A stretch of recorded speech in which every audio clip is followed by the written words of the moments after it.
I would stay back at that hotel room while you guys were out there having fun, being single. And I'm like, yo, we gotta grow up. We gotta move on. We have to get to the next chapter, or we're gonna be those old fucks at the club.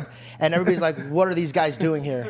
Like, that's creepy. Like, no, and I get it, but also like you can be that person if you want. That's one place out. That's you one could be place a out. loser if you want. No, George, because you can't.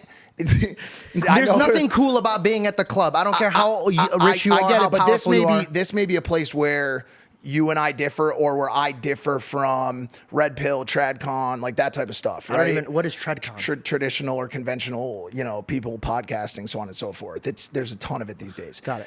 I am of the belief set that there is no, as I said earlier, roadmap, age group. If you are fulfilling what your life, and if you believe that life to be a life of experience, of like yes, we can dumb it down and say you're partying at the club. But if that club means meeting new people every night, and you enjoy those conversations and you get something out of it, and maybe you're fulfilling something to them in those conversations, maybe you're talking to them about whatever, right? Like I think just to group something in like that and say, like, if you're in this place, after a certain age, you're a loser.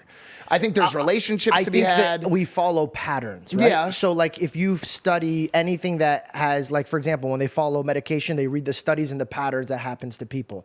When you go and you see a certain type of man in a club at a certain age, he's creepy and uncomfortable for women and for men. That's one. And I'm not saying you're at that age. I'm talking about 40, No, maybe 50. no. I mean, I'm almost 40, so maybe I am. But at the end of the day, this conversation right now is the one that I've been trying to avoid / edit / adjust in my own dealings on the internet these days, is that is any type of judgment towards another individual. God, said it best, like, judge not your neighbors, probably, right? Something along those lines. Now, of course, if your neighbor is being not Christian-like, if your neighbor is being deceptive or lustful or whatever, right? Yes, you're supposed to, as a Christian, correct those behaviors, right? Yeah. But this judgment that is passed on people simply because they've expired some age group that only exists in your mind and the mind of a general social group, I don't subscribe to that. I think if people want to watch cartoons at 65 and they're not robbing from their friends, or they're not cheating on their spouses, right? Yeah. Then who are we to judge and say, dude, that you can't go dance because you like the way it makes you feel to go dance at a club or whatever. Now, if they're being, hey man, come on, let's take it a step. Let's take it a step back. You're gonna say that's not what you do at clubs? No, bro. You guys would take a drink, look for the next girl you could smash, and if this isn't gonna happen, we're gonna bounce to the next club. And I grew out of it. No, I get that. I get that's a cool thing, but like trying to spin it in a way where it's like, no, this is just happiness. No, I get you shouldn't judge your neighbor, but you got to rebuke stupid behavior. If people aren't growing, agreed. And if they're not maturing, bro, you're an adult. You're at a certain age. Somebody has to tell you, be like, hey man, go get a fucking wife. You know what I mean? Like go get a job. But that's if one your thing, once job again, is like being in the club watching 20-year-olds get drunk, do drugs, get messed up, or mess up somebody else, and bro, there's nothing special that happens here. Agreed. And nobody's ever. I've been in the business for 10 years. Yeah. Never once have it been like at the club. Boom, boom, boom, boom, boom. Wait a second. I think you'd be the perfect fit for my next movie. Read these lines. Boom, boom, boom. No one, bro. No one does business there. They get busy. Agreed. But on the counter, on the flip side, as a society, online, chronically online society, we have become addicted to monitoring and judging other people's lives. It is what we do. You go on Twitter, you scroll through Twitter, and it's somebody saying fat people are this, or girls at the club are this, or blah blah blah are this. Yeah. Now, take a step back and look into the homes of those judges. Yeah. Look into their homes. Yeah. And the question I hit them back with is, when's the last time you looked in your home? Okay? They're not perfect. There is work they can be doing in their homes before they're out here saying, oh, you shouldn't be dancing at the nightclub at that age, or you shouldn't be worrying about a rap beef at that age, or X, Y, and Z. Because, bro, I deal with that all day. There's a belief that when you hit the age of 30, your life can only be wife, kids, go to work, come home, watch a program, eat supper, and go to bed by a certain time. I am here today to tell you that is not the case. That is what people will want you to believe. I will tell you today that as long as you're not hurting other people, I've always been very liberal with what you need to do in life. What do you think a man needs to do in life?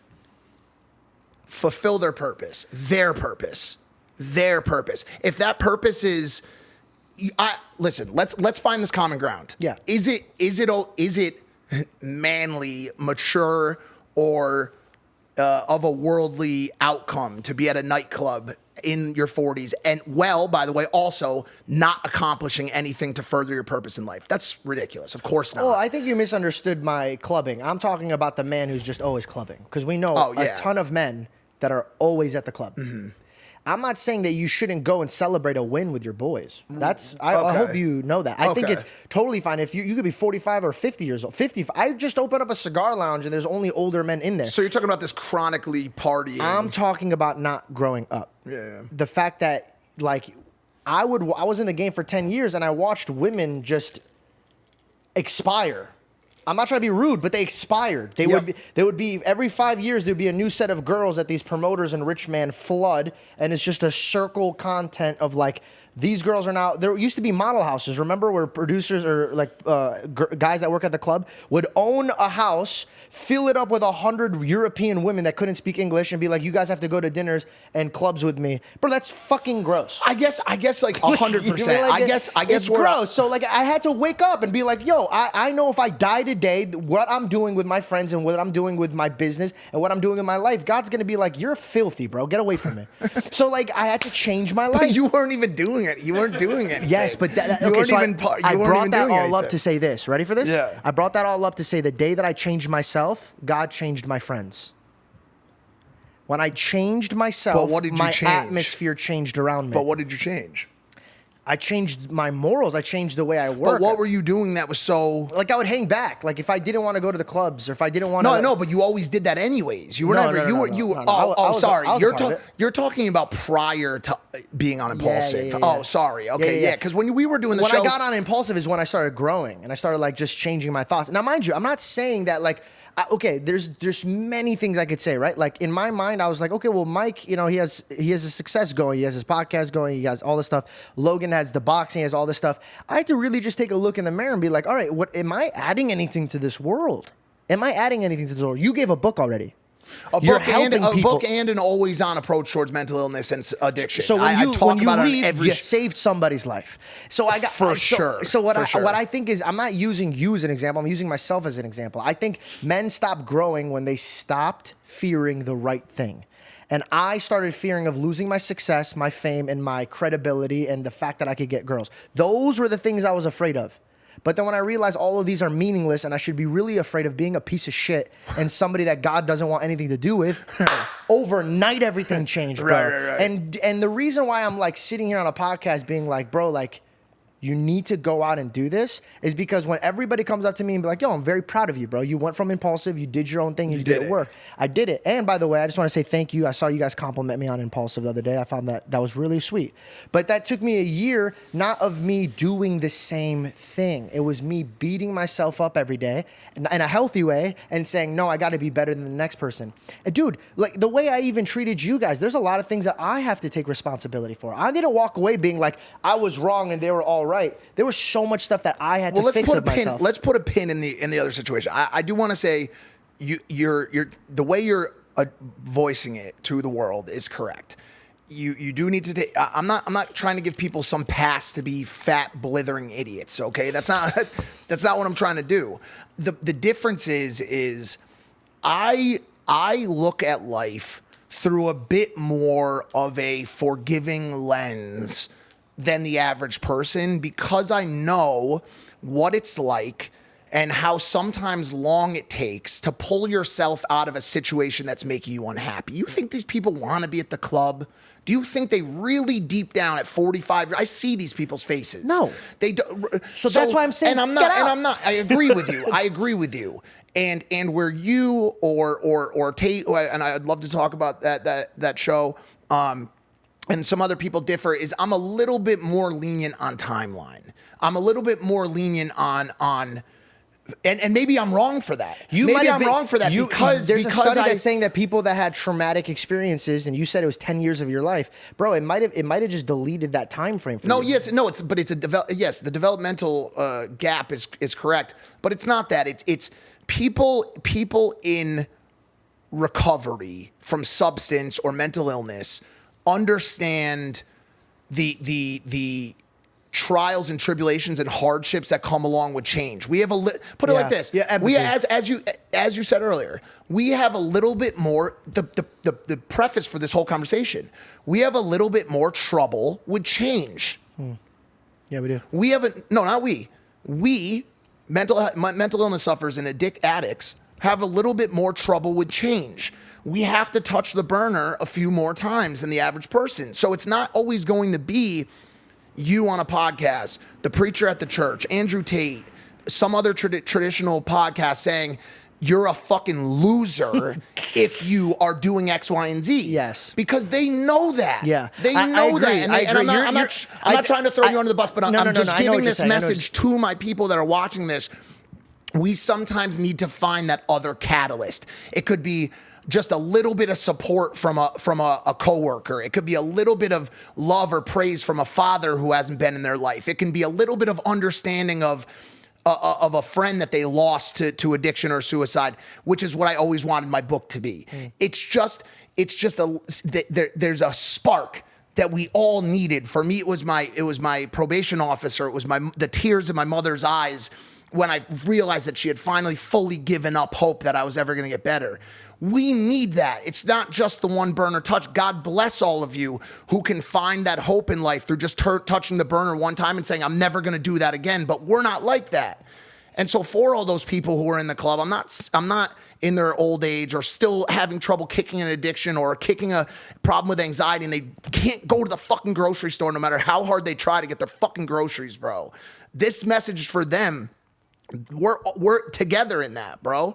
That's something that we all share, but you'll get there. I got there. It took me 10 years to do something that so many people found easy to do in one day. Don't do drugs. For me, it took 10 years of my life. Gone. I'll never get them back to understand why I can't do that shit, bro. And it's important to understand that we're not all the same. We look at life through a different lens and we're different people. And that's something that I've been trying to explain to everyone. It's not a cop-out. It's not a cop-out. It's not being weak. It's just we're just a little bit different. We need just a little bit more time. Do you see what you just did there? Yeah, because you got it out of me, George. No, I understand. It's called passion, bro. Yeah, it's the only place that I have it, too. And I get it. So what I'm saying is, did Jesus come down to earth and pick the righteous, or did he pick the broken? He picked the broken. Why? Because they're relatable, because they have a story to tell. That's it. Because they know how to speak to the ones that are broken. So you sit there and you know what you should be talking about, you know what you should be doing, and you run from it. When God has chosen you to be that man.